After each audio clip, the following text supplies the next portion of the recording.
Puesta en marcha WX 52DC.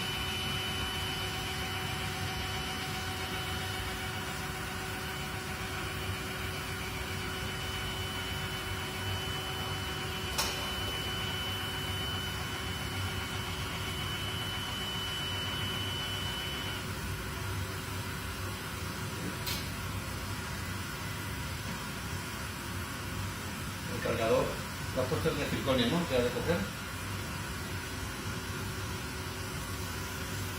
El cargador recoge el disco correspondiente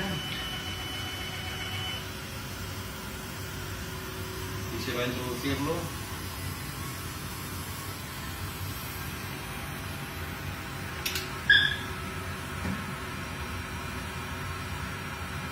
Al portadiscos. En el eje de la máquina para meter.